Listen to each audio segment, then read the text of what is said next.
Poi iniziamo. Tra un secondo. Assolutamente.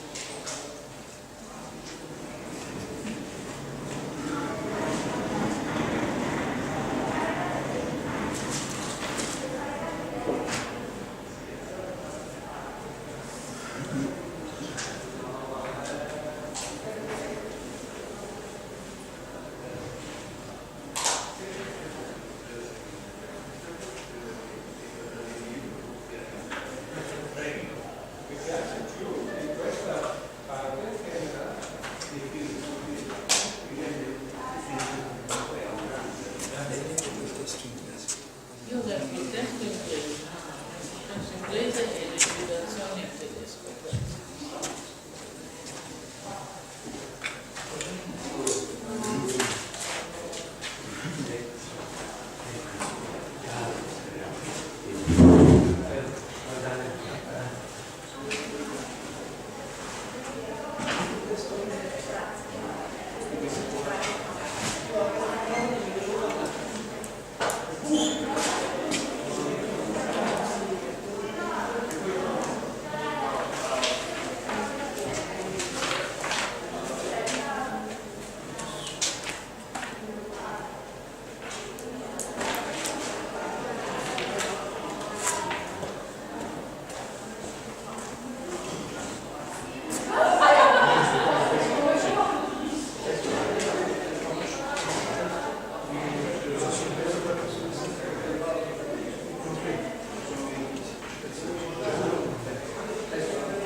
Io direi che l'accento greco in questo caso è prevalente, intelletto. Sì, perché non è una parola italiana, una parola. Altrimenti, altrimenti la regola è che per parole italiane che vengono dal greco ma sono naturalizzate italiane, allora si segue l'accentuazione latina. Ad esempio, molti dicono arterio stress, che sarebbe, seguono il greco, è sbagliato, sarebbe arterio stress, perché la omega è lunga, il latino diventa lunga e prende l'accento. Perché è italianizzato, però la parola intelletto non si pronuncia in maniera greca, intelletto. Altri problemi? Tanti.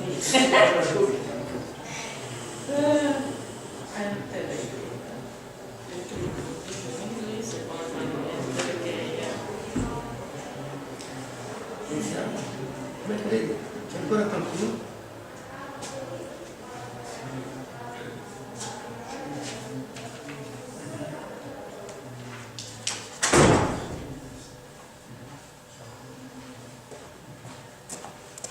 Bene, riprendiamo il nostro congresso con la seduta pomeridiana e sono lieto di presentarvi la professoressa Allegra de Laurentiis.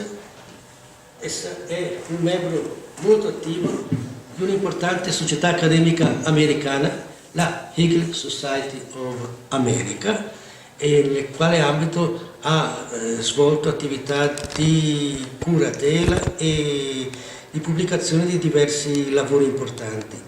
È autrice di 3 monografie, ha curato la pubblicazione di una antologia, il The Companion to Hegel, e attualmente sta curando la pubblicazione presso Walter de Gruyter Verlag del volume contenente gli atti del Congresso della Hegel Society of America che si è tenuto l'anno scorso presso la Northwestern University sul tema Hegel and Metaphysics.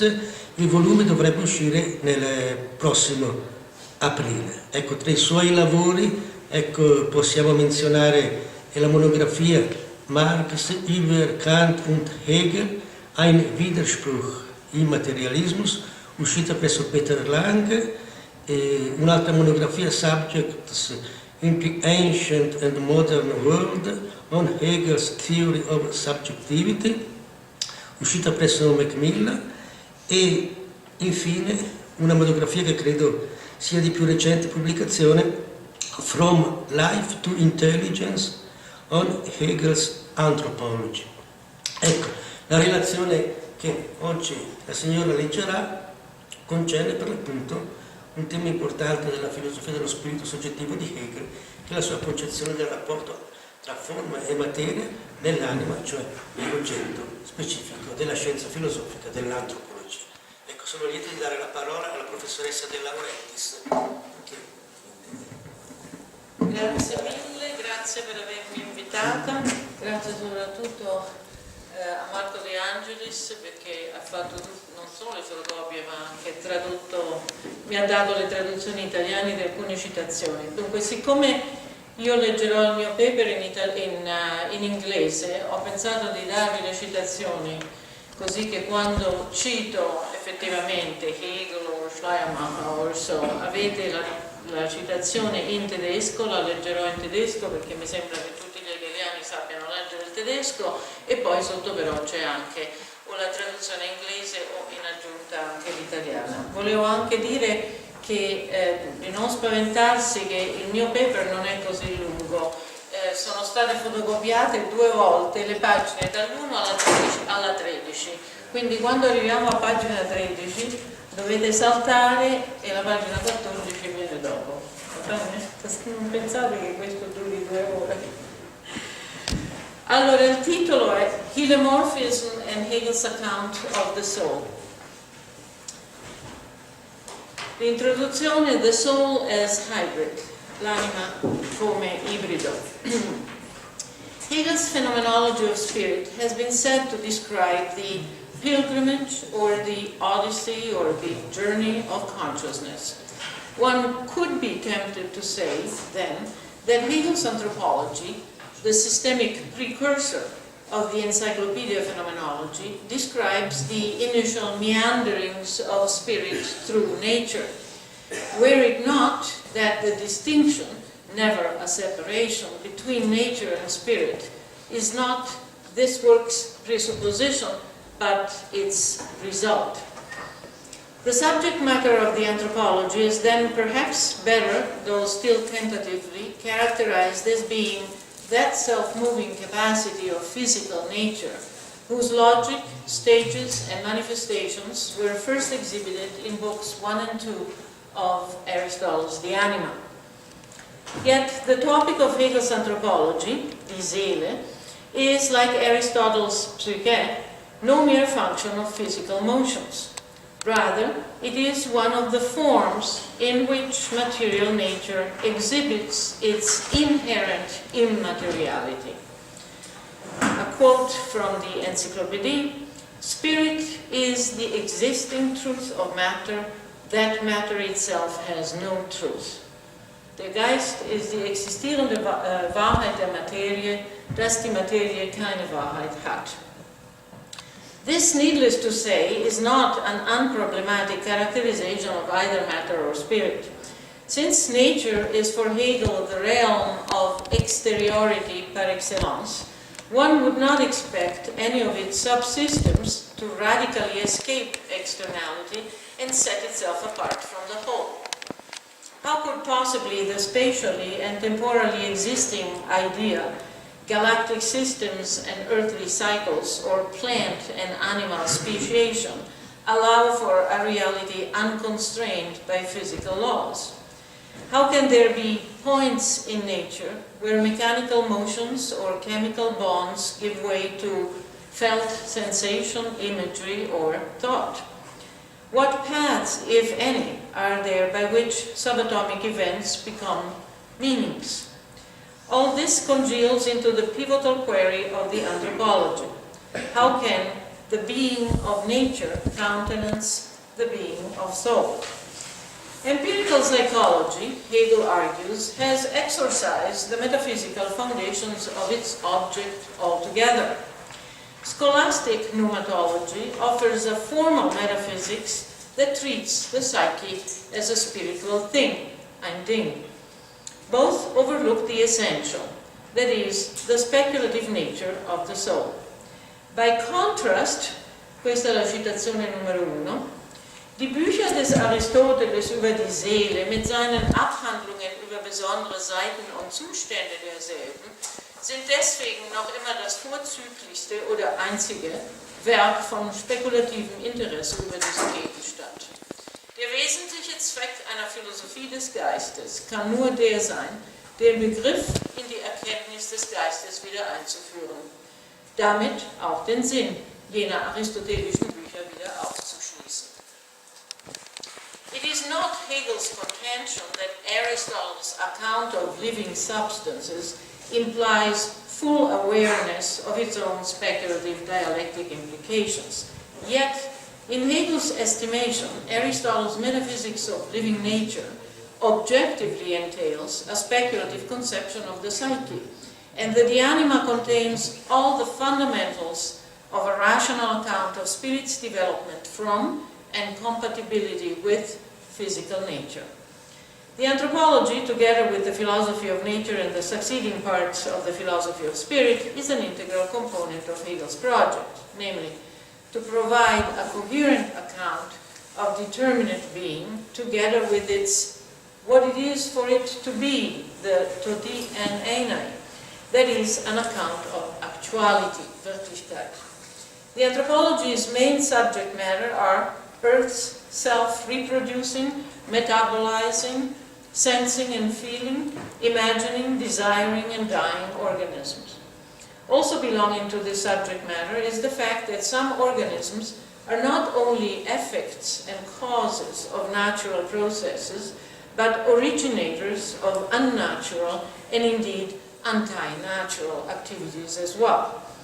Physical events do not only set the nervous system in motion, they also affect the mind in non-causal, non-mediated ways. Vice versa, drive, emotion and desire, and eventually intelligence and will, in the psychology, affect the body without physical causation. As in the Aristotelian analogy, to deny this holism of matter and immateriality would be denying that the wax and the seal's impression are inseparable. Moreover, while finite spirit harbors feelings, images, and eventually thoughts in itself, it can also detect them in the countenance, the voice, the language, the actions of others. The inward world of the soul carries for others meaning and intention, as it were, on its face. The anthropology discusses these immediate relations under the heading, the feeling soul in its immediacy. They are, for example, the non-causal, magic, pre-conscious relations of the dreaming to the waking individual, of fetus to mother, or of individual character to individual consciousness. Other connections are mediated. They are gestural, linguistic, thoughtful relations. Hegel's treatise on the becoming of anthropos is one of several philosophical attempts to capture the shadowy nature of soul's agency.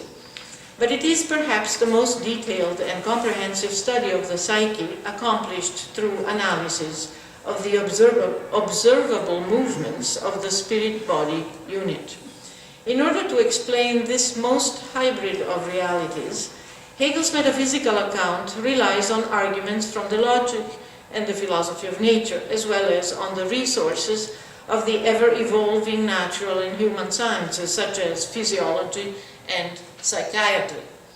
Yet the soul is not a hybrid only because it is a natural and spiritual phenomenon at once. It is the hybrid par excellence, because it epitomizes nature's own transition from self-externality to inwardness. It is the result, in Hegel's complex formulation to be discussed shortly, the result of nature's quote, self-sublation over against itself. Die Aufhebung der Natur an ihr selbst. This distinctive feature of the natural soul manifests itself in all her developmental phases and conditions. It is her nature to be a double, self-opposing one. For example, when discussing the feeling soul, always at once a spiritual and physiological condition, Hegel shows that an individual's wholesome, healthy personality is always already a double, ein Zwiefaches, comprising one's inward world and worldly consciousness, succeeding each other in turns, as when sleeping and waking. Yet, in a deranged condition, one becomes, and I quote, an actual double, ein wirklich Zwiefaches, falling apart into two personalities that subsist no longer separately but belonging to one and the same condition, touch each other and are aware of one another. Quote end. At every step in the anthropology's argument, while the distinction between body and spirit is used as a tool of analysis, references to the soul always imply the unity of both. The soul is the natural identity of the identity and difference of body and spirit. Like Aristotle's totieneinei, die Seele is never a simple this, a todity, but the activity of one substance that holds itself and its opposite together. She is the kind of energia that belongs to life, an entelecheia. With these specifications in mind, we may now borrow from Hegel himself to redefine the object of the anthropology.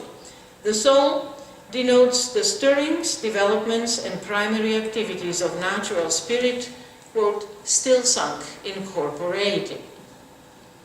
Hegel's conception of soul's emergence from nature is often taken to imply an overcoming, frequently accompanied by the disclaimer partial, of nature by its other, that is, by spirit.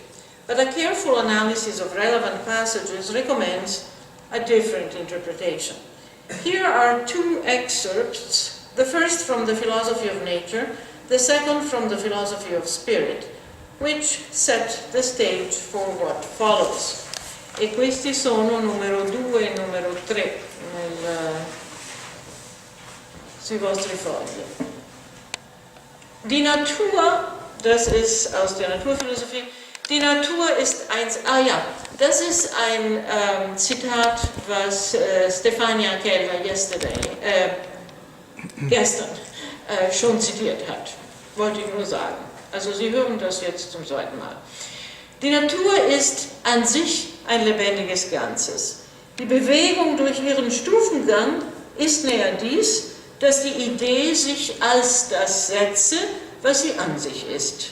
Oder, was dasselbe ist, dass sie aus ihrer Unmittelbarkeit und Äußerlichkeit, welche der Tod ist, in sich gehe, um zunächst als Lebendiges zu sein. Aber ferner auch diese Bestimmtheit, in welcher sie nur Leben ist, aufhebe und sich zur Existenz des Geistes hervorbringe. E citazione numero 3 invece è dall'antropologia. Der gewordene Geist hat daher den Sinn, dass die Natur an ihr selbst als das Unwahre sich aufhebt und der Geist so sich als diese nicht mehr in leiblicher Einzelheit außer sich seiende, sondern in ihrer Konkretion und Totalität einfache Allgemeinheit voraussetzt, in welcher er, der Geist, Seele, noch nicht Geist ist. According to the first passage, nature, one mode of existence of the idea, is not at first sublated, let alone left behind, by its other. It is nature itself that first makes itself alive by shedding mere externality, and second, sublates this mere life by also becoming spirit. According to the second passage, nature overcomes itself, over against itself, an ihr selbst, in this sublation. Spirit is not a given, not found ready-made, not the word that was in the beginning. It is an actualization of nature's own potentiality. Spirit's full-fledged activities, consciousness for example, presuppose a simpler but organic, concrete reality, one indeed so simple that in it spirit is not yet properly spirit at all. An existence that is neither pure exteriority nor yet full interiority, this is what soul is. The various phases of soul's becoming that the anthropology exhibits and accounts for, the sentient feeling, self-feeling, habit-forming, and the fully human natural soul, display the modes in which spirit is, in brazen self-contradiction, still nature. Rooted in mechanical, chemical, and organic motions, the soul eventually overcomes her physicality, her being an organism, but only in the sense that she takes possession of this aspect of herself, never shaking it off. When introducing speculative concepts, metaphors may become necessary, yet it is a wrong-headed metaphor to suggest that corporeity houses the soul or that the soul becomes embodied. The better image is that of the natural soul gradually taking hold of corporeity. It is only beyond the soul stage of spirit that corporeity may become altogether an object of intelligence and will. But this is the psychology and I'm not going to talk about it. But in the anthropology, spirit results from the convergence of natural forces to form a new whole. Aristotle's Synolos, Hegel's konkrete Einheit or individuelle Totalität. This is what Hegel, again following Aristotle, identifies as the psyche.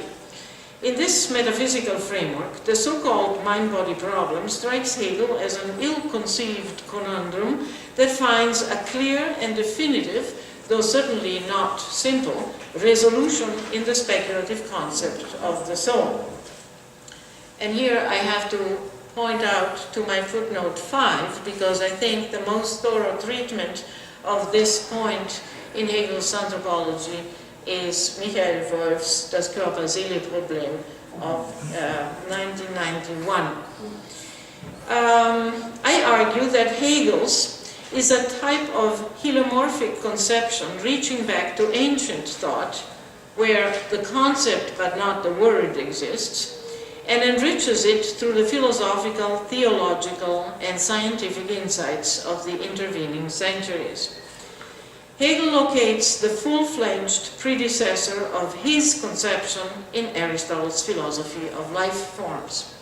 One especially representative passage from the De Anima reads as follows, and that's identical to your citazione numero 4, ma la avete uguale anche sul paper, sulla relazione.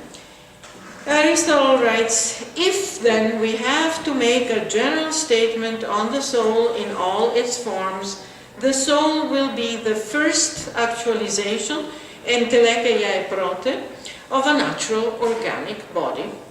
Hence there is no need to inquire whether soul and body are one, any more than whether the wax and the imprint are, or in general, whether the matter of a thing is the same with that of which it is the matter, for of all the various meanings borne by the terms one and being, actualization is the meaning, actualization, cioè entelecheia, is the meaning which applies most properly. Hegel's integration of Aristotelian ontology and in the logic of nature's spontaneous movement towards non-natural forms of actualization, that is, Hegel's type of Hylemorphism, can be sketched here as follows. Contrary to some medieval, early modern, and we can add today postmodern philosophy, there is no inexplicable relation between inert corporeality and incorporeal spirit. Embodiment theories of spirit, as has been remarked this morning, I think, have been put to rest many times already, starting with Aristotle himself, namely his critique of the transmigration of the souls. Occasionalist accounts of continuous divine intervention to guarantee the coincidence of bodily and mental agency have suffered the same fate. This is because the twofold aspect of living organisms, their bodiliness and their immateriality, is a tool of analysis, but no necessary presupposition of the science or philosophy of living nature. A rational account must begin from familiar phenomena and then work out, as it were, moving backwards, their logical-ontological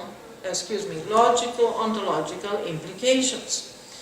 Once these are reached, the account may flow forward again, providing the categories and concepts needed to transform acquaintance, Bekanntschaft, with familiar phenomena into conceptual knowledge, Erkenntnis, of the same familiar phenomena. What is observed and familiar in live matters are breathing, self-moving, assimilating, reproducing, perceiving, imagining, even thinking bodies, for which the ancients found the apt words of psychai, saivala, the Germanic root of seele, which indicated everything that breathes. So even the sea, il mare era che saivala, per I Gotici. Or animae, to distinguish them from natural bodies that perform no such deeds. These realities, rather than being forms with the mysterious capacity to spiritualize matter, are always already units of hyle and eidos, that is, internally differentiated identities of opposed determinations.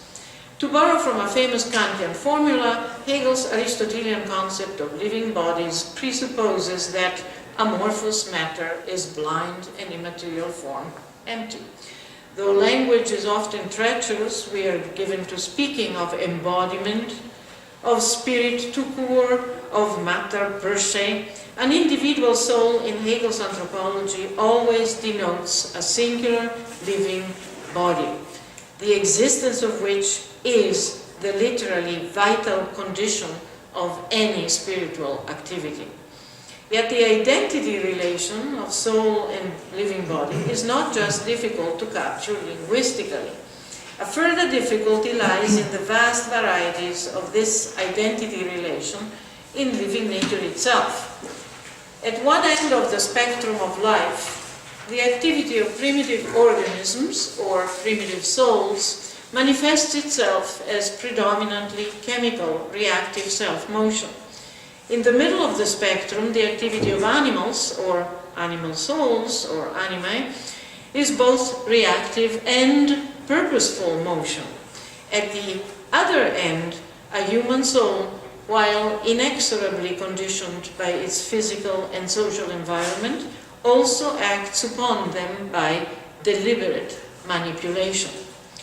But the conceptual difficulty of conceiving life, body, and soul as identical is by far the greatest obstacle. We are simply accustomed to speaking of spirit as informing the body. Aristotle speaks of logoi and logoi and of empsycha somata.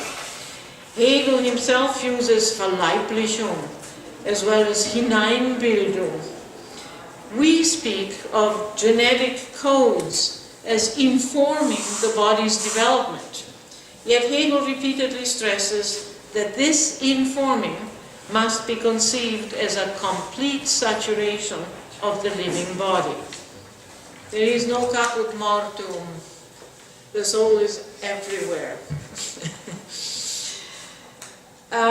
Yet Hegel repeatedly stresses, I have read that, because in this genuinely hylemorphic conception, physicality, in Hegel's terms, self-exteriority, is as essential to the living organism as is immateriality, what Hegel calls inwardness, interiority. A soul, or a living individual, consists of the unceasing tension between externality and inwardness. If one of these two poles goes missing, the soul or living individual simply ceases to exist. My second section is called Meanings of Hylemorphism, because I have used this word, but I haven't explained exactly how we use it. In view of its idiosyncratic history since its inception,